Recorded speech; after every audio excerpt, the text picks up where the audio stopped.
petit texte de Lacan quotidien, où j'évoquais le combat nécessaire contre fondamental et la suite, mais j'ajoutais qu'il fallait aussi que l'école se pose la question d'elle-même. Et donc, c'est ce point de vue étroit que je vais tenter d'exposer. Et par des assortis, on reconnaît dans cette expression la frappe d'un style, celui de Lacan. Et cette expression fait bloc. Et c'est par là qu'elle se prête à des glissements, à des déplacements. C'est ainsi que son contexte se laisse oublier pour être inséré dans d'autres. Son contexte d'origine, quel est-il ?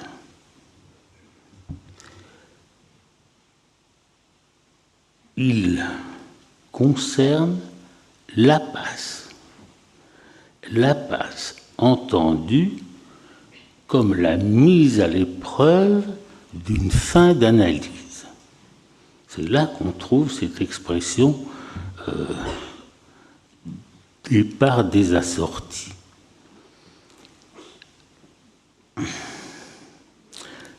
On le trouve dans le contexte de cette mise à l'épreuve. C'est à ce propos que Lacan écrit ceci: il n'y a pas de tous en l'occasion, mais des épars désassortis. Il y a donc une tension entre le tous et les épars désassortis. Il s'agit des sujets qui ont mené à son terme le parcours de leur analyse, ou qui sont du moins supposés de l'avoir fait. Que veut dire qu'ils soient épars ?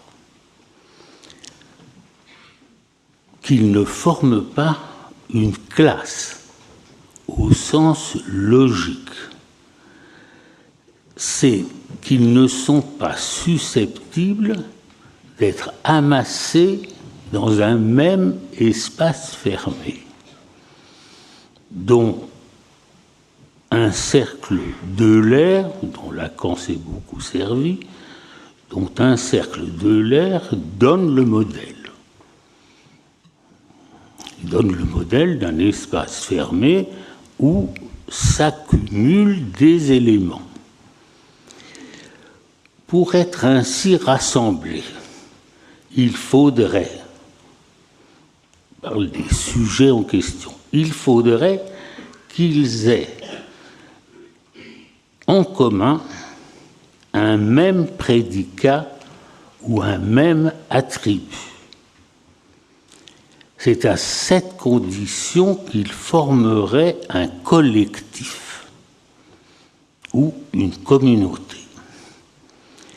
Or, la thèse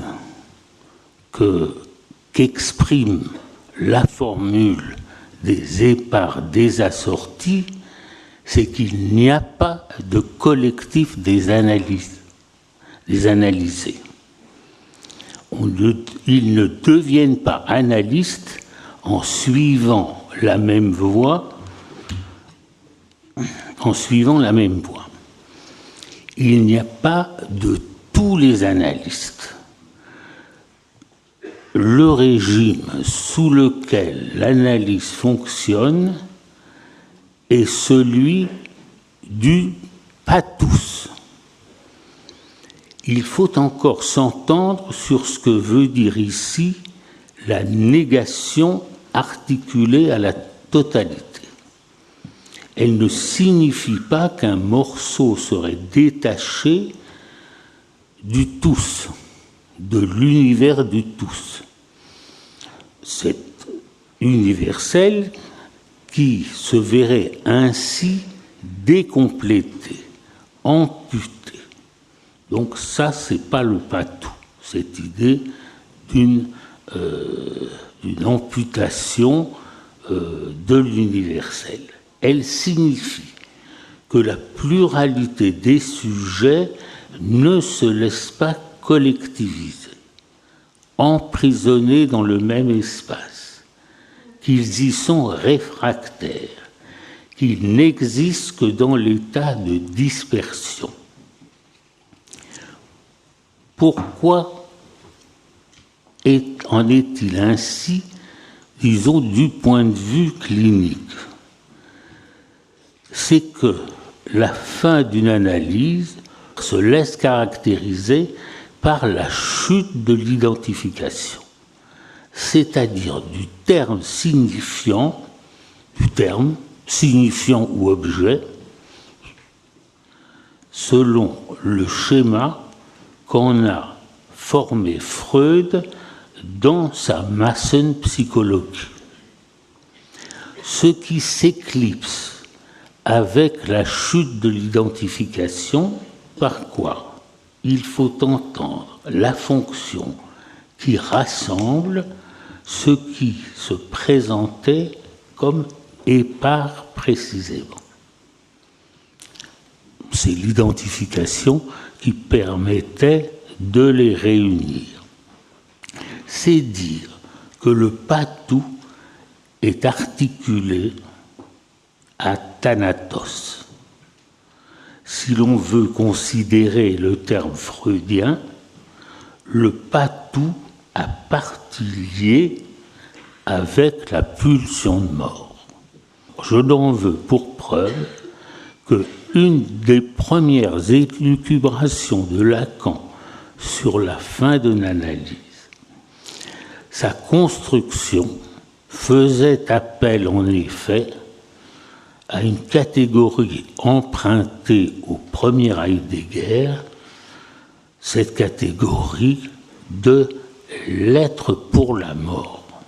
C'est ainsi que la fin de l'analyse était considérée comme exigeant du sujet la subjectivation de la mort. Voilà où conduit le mot de épars, qui est introduit dans la formule que nous considérons. Les épars résistent au pouvoir de l'éros. Ils demeurent sous le signe de Thanatos. Si l'on veut imager le statut du sujet inscrit comme épars, on dira que ce sujet va vers une position dont la forme est celle d'un chacun pour soi. C'est la traduction en langage vulgaire de l'éclipse terminale de tout signifiant maître. C'est dire, en premier temps, qu'il n'y a pas de prédicat commun et donc il reste des épars. Les sujets sont isolés les uns des autres et ne sont pas enfermés dans ce cercle de l'air. Et la passe conduit à décerner un prédicat commun. Il y a donc une tension entre ce qui se produit à la fin d'une analyse, disons une solitude, et ce qui est inscrit d'un autre côté par la passe, c'est-à-dire la production d'un prédicat commun, analyse de l'école. Et il faut bien dire que là, il y a une classe que l'on voit lorsque on rassemble dans une liste ceux qui sont et qui ont été analyste de l'école. Cette conception éclaire d'un jour nouveau, ce dont il s'agit dans l'épreuve que l'école offre à ceux qui veulent s'y risquer. Il leur est promis d'accéder au prédicat qui manquait au sujet pour s'inscrire dans une classe. Le prédicat analyste de l'école. Donc là, il y a un mouvement contraire. Il y a deux visages de la passe. Il y a une passe qui a pour conséquence, disons, la solitude éparse dans les pas d'un sujet, et la passe, au contraire, comme formant une classe. Dans le texte de Lacan, cette tension est manifeste. L'opération en jeu dans la nomination d'AE a pour effet de restituer dans l'école la fonction de l'éros et d'annuler la domination de Thanatos. Fonction de l'éros qui est de former des assemblages. En termes moins imagés, l'opération de la passe qui se présente comme l'issue, entre guillemets, naturelle de la fin d'analyse, l'opération constitue un forçage qui, au chacun pour soi, substitue un pour l'école. Ce mot d'ordre, dans la suite de la fin de l'analyse et ses effets de solitude. Elle contrarie ses effets, d'où l'excès sensible dans l'invitation faite par Lacan à l'AE de prendre en charge le destin de l'école.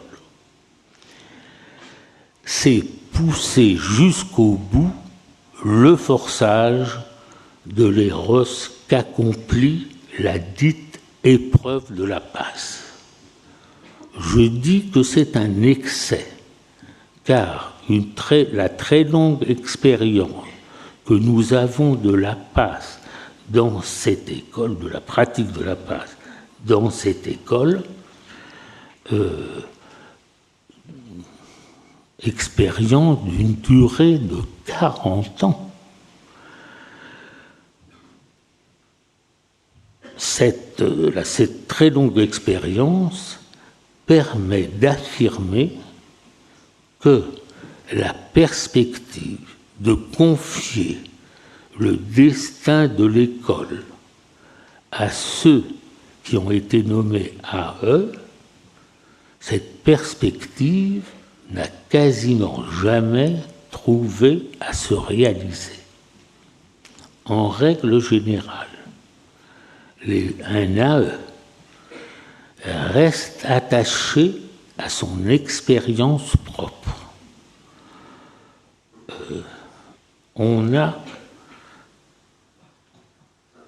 en fait, dans les faits, renoncé à entériner les termes de Lacan dans sa proposition, termes qu'on répète, alors que l'expérience en démontrait la vacuité. Quand Lacan invite l'analyste de l'école à prendre en charge son expérience, cette invitation, on peut le dire au bout de 40 ans, cette invitation n'est pas remplie en règle générale.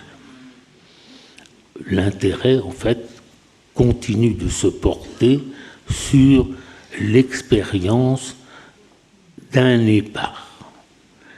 Il a fallu attendre la récente crise de la passe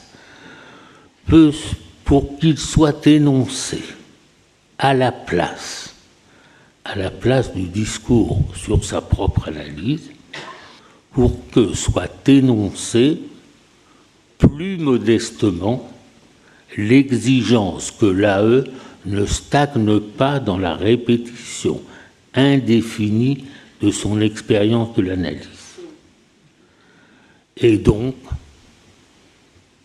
tout récemment, nous avons mis aux oubliettes, bien qu'on s'en souvienne, nous avons mis aux oubliettes la tâche glorieuse que Lacan, la plus glorieuse que Lacan assignait à l'AE. J'ai parlé en commençant de la substitution de contexte à quoi avait été soumis l'expression des épars désassortis. Alors que cette formule concernait initialement le résultat de la passe comme fin de l'analyse, on a voulu en faire le trait commun des membres de l'école, qui seraient des épars désassortis. Quel contresens! Comment leur donner à ces membres de l'école le statut d'épars désassortis alors que ces membres sont dans l'école, au contraire, rassemblés, exactement assortis? Il leur est réclamé, au contraire, d'être, non pas d'être des épars désassortis, mais des associés solidaires. Et contrairement à ce qu'il disait par ailleurs, Lacan faisait descendre cette exigence du groupe jusqu'au niveau des cartels, c'est-à-dire de petits assemblages encadrant des travailleurs. Il lui arriva même de dire une fois qu'il fallait que les membres de l'école soient de bons camarades. Quelle dérision de se prendre pour des épars désassortis alors que dans l'école, toutes nos assemblées générales sont marquées depuis la fondation par des votes à l'unanimité.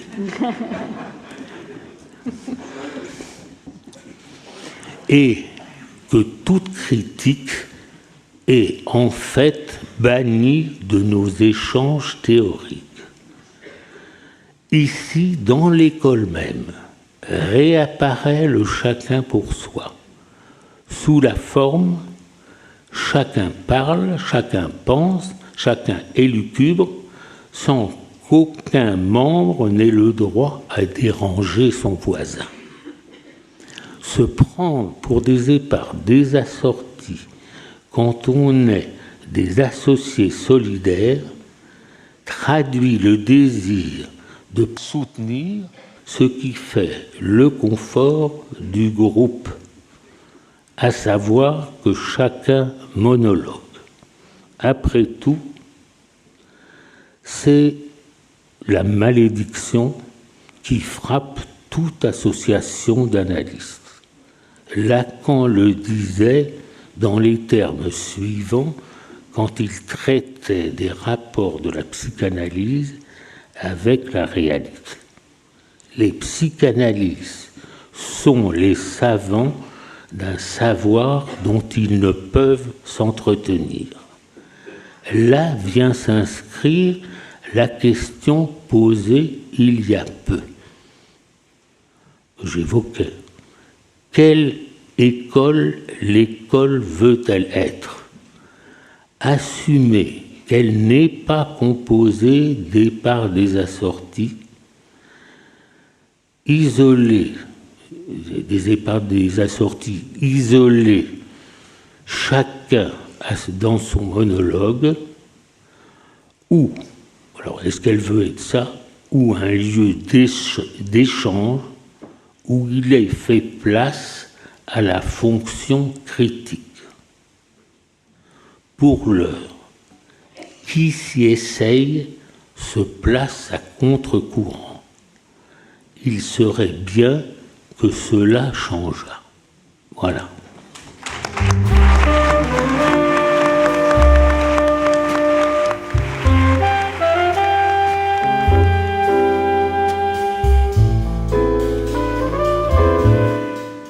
Donc nous avons d'un côté la passe comme pas de classe, fournissant pas de classe, et la passe comme fournissant une classe. Et alors ce qui est amusant, c'est que Lacan passe, si je puis dire, de l'une à l'autre, et qu'il assume cette contradiction. C'est en quoi il ne fait pas un système. Si je le dis, c'est une autocritique, parce que dans mon jeune âge, faisant une réflexion sur le vocabulaire de Lacan, j'avais jugé bon d'ajouter une note sur le fait que son enseignement était destiné à se boucler en système. Donc j'avais tort. Si j'avais fait cette déclaration, c'était en tant que jeune philosophe, je n'avais pas touché à l'analyse, jeune philosophe concerné, formé par l'idéalisme transcendantal, c'est-à-dire les successeurs de Kant, Fichte, Schelling, etc. Et c'est ce qu'on retrouve dans cette phrase où je promettais que Lacan bouclerait un système. Eh bien, c'est pas vrai. Il faut bien dire quelque chose, mais il faut dire en même temps quelque chose qui contrarie un peu ce qu'on a dit. C'est la technique de Monseigneur Dupanloup.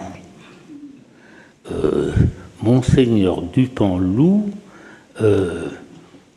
posait la thèse, qui était l'énoncé le plus fort, mais il ajoutait une hypothèse, c'est-à-dire, hypothèse ne veut pas dire ce qu'elle veut dire d'habitude, mais une thèse en dessous, plus limitée, qui corrigeait la thèse universelle. Et je dois dire que j'ai toujours trouvé ça génial, jusqu'à lire le livre où Monseigneur Dupanloup avait exposé cette doctrine qui justement va à l'encontre du système. C'est-à-dire, il faut savoir dire quelque chose, mais mettre une pincée de la thèse contraire. Et ça n'est pas une seule fois que Lacan fait ça.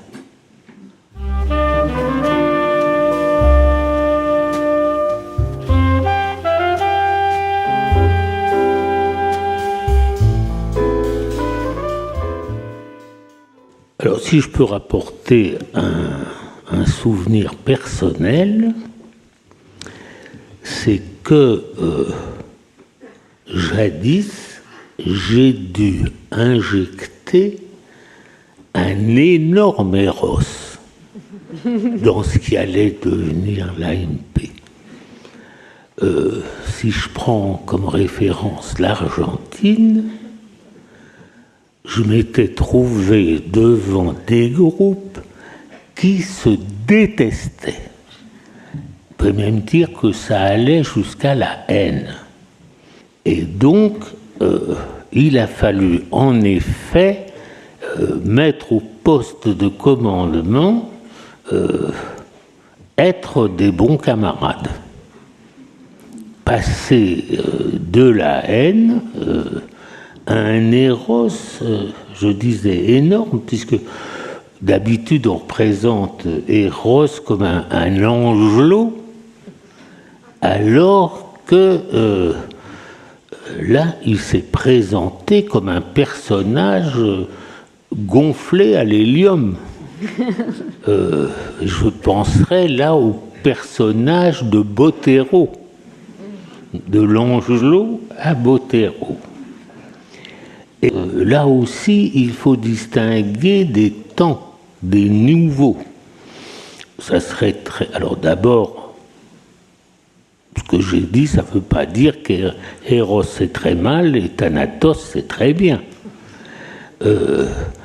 Et il faut bien, pour que tout ça fonctionne, qu'il y ait une communauté. Et c'est au moment qu'il y a une communauté qu'on peut rappeler que cette communauté, au fond, est un semblant nécessaire pour qu'on puisse travailler et qu'on puisse dire nous fonctionnons, nous sommes par l'analyse des éparts des assortis. Mais il faut d'abord la communauté pour qu'on puisse la critiquer. Bon, je me suis rendu en Argentine 5 fois dans la même année. Ouais. Donc j'avais l'impression de prendre le métro. Et ça, c'était... je me sentais porteur d'un Eros avec comme elle les Boeing 747. Là, j'ai l'impression que dans l'AMP, c'est maintenant l'école où il y a l'Eros le plus consistant. Il y a vraiment une communauté, des collègues qui vivent, qui sont plus nombreux que nous, et qui sont plongés dans un Eros de travail.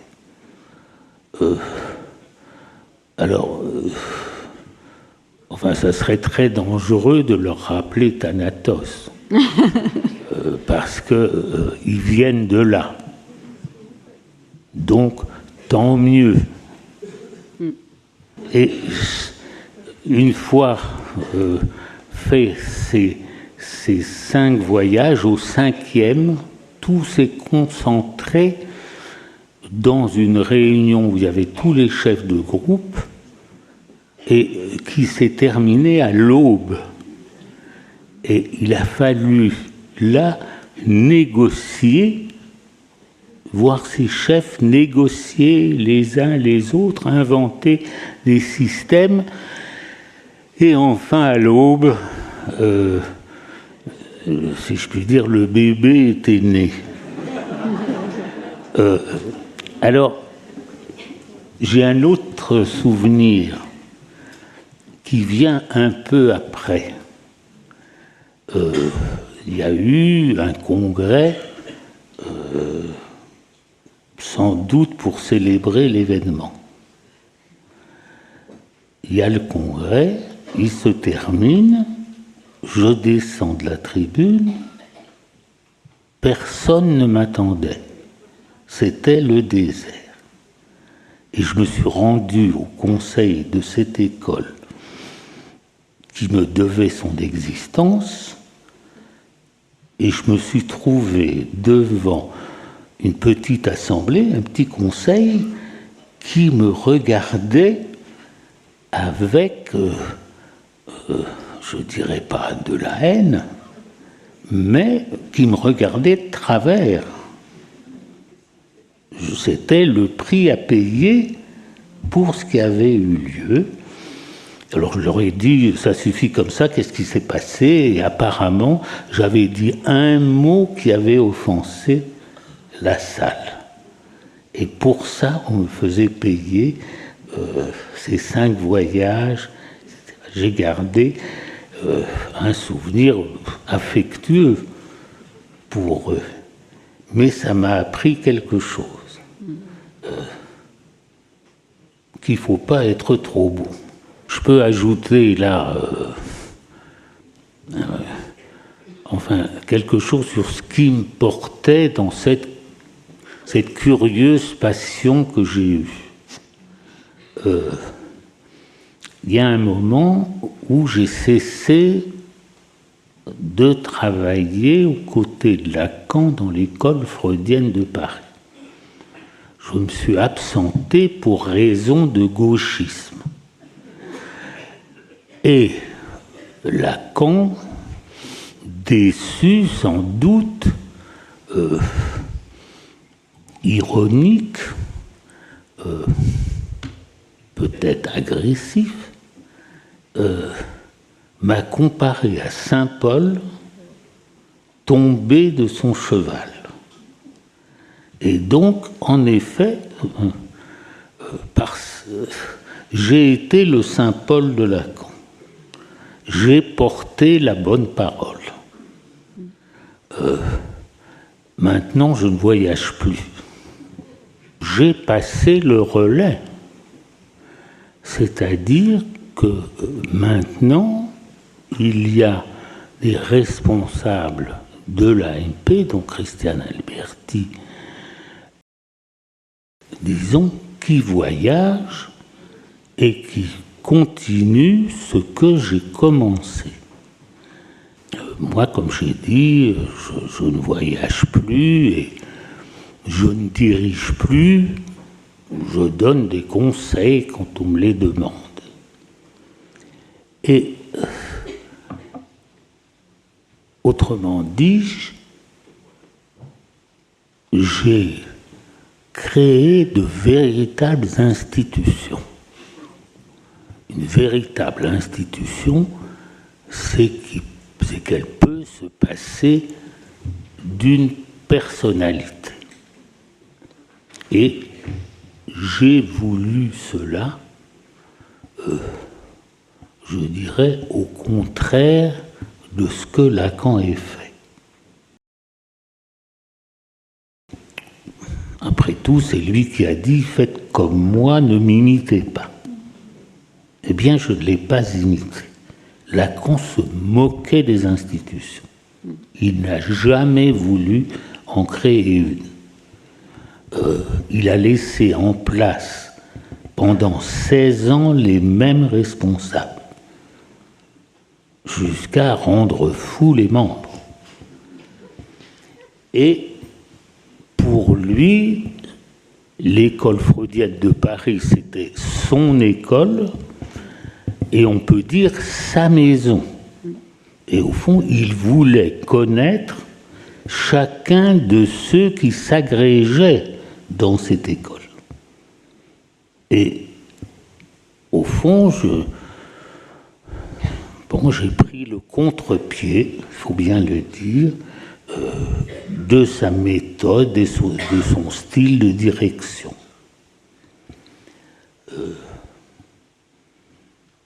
Par exemple, j'ai persuadé tout le monde que la permutation était un concept lacanien fondamental. Mais j'ai capté le terme de permutation qu'il employait à propos des cartels. Vous le trouvez dans l'acte de fondation. Et donc, par un déplacement de contexte dont je plaçais, j'en ai fait un principe de fonctionnement.